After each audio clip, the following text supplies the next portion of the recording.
cursed queen refuses to stay buried and hammers blood from the mummy's tomb, a 4K Blu-ray limited edition package, when an archaeological expedition uncovers a tomb of an ancient Egyptian ruler. They awaken something far more dangerous than a legend. Soon after, a young woman starts to experience strange visions, violent impulses, and a growing connection to a long-dead queen, one that threatens to consume her completely.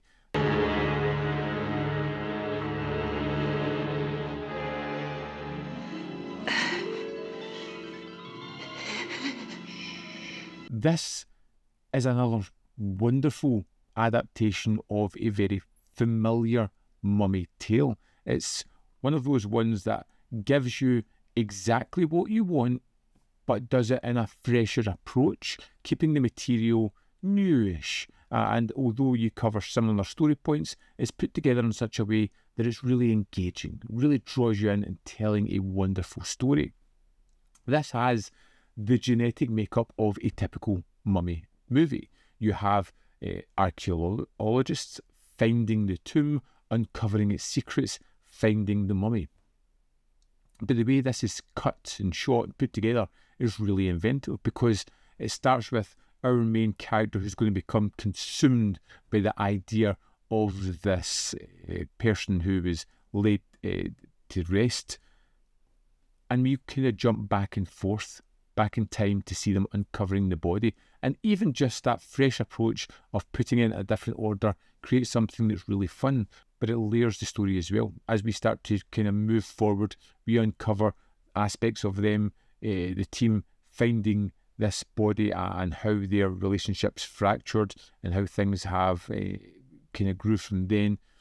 And it becomes really something very interesting.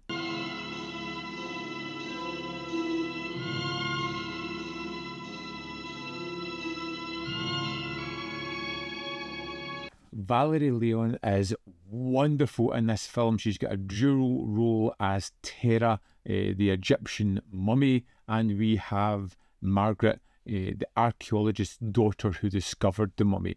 And it is a terrific role.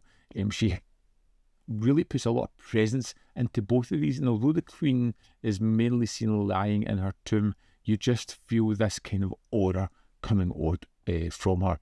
I get a feeling of great loneliness, of her dreaming alone, dreaming of things far different from those around her, a land far away in miles and years, yet close to her heart. She carries the film with a terrific performance that imbues this kind of atmosphere that makes you afraid in certain moments. She's elegant and then can be eerie the next. She is one that's confused and then has this dominating power over everyone else. It's such a fantastic performance, and I'm sure I've seen her before, but she really stood out here as delivering something that was exceptional, really elevating the film. And also, there's a great choice of not giving us a typical mummy who's wrapped in bandages and just shuffling after people. It tries a little bit more in creating something that's really kind of different.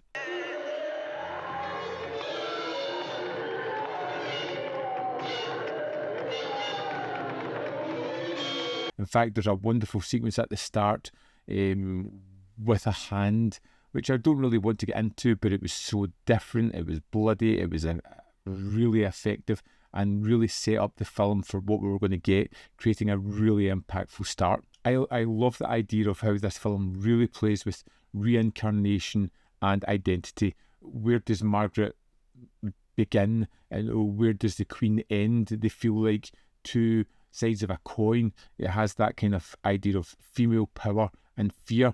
You know, the female transformation throughout the film is both kind of seductive and threatening to the men within her life. They're drawn to this woman, but they're also kind of terrified. I'm only trying to help you. Why should I be afraid? Because I want to see you die. Again, we've got another late era Hammer film here, and it feels like it's trying to move with the times, change a little bit of what it did in the past, but still keeping that homage. It's taking a character that had a few movies that were really well done, and it's just changing things ever so slightly, moving with the times and creating something that's really memorable, that's really visually strong, that has a fantastic female lead character and a whole bunch of energy. It's more sensual, it's more experimental, it's less concerned with the traditional structure of these kind of films and moves away from some of the tropes while keeping others firmly intact. The production value is amazing in this one as well. I loved some of the sets here. The 4K really allows them to shine. You can see all the kind of detail within the sort of throne room or the resting area. You get the richer colours, especially the golds and the reds and the Egyptian interiors just looked amazing. And the lead actress, Valerie Leon, just incredible. Absolutely looks $1 million. The camera just loves her, and she's great whenever she's on screen. Fantastic. Let's dive into the disc of Blood from the Mummy's Tomb and have a look at the extras.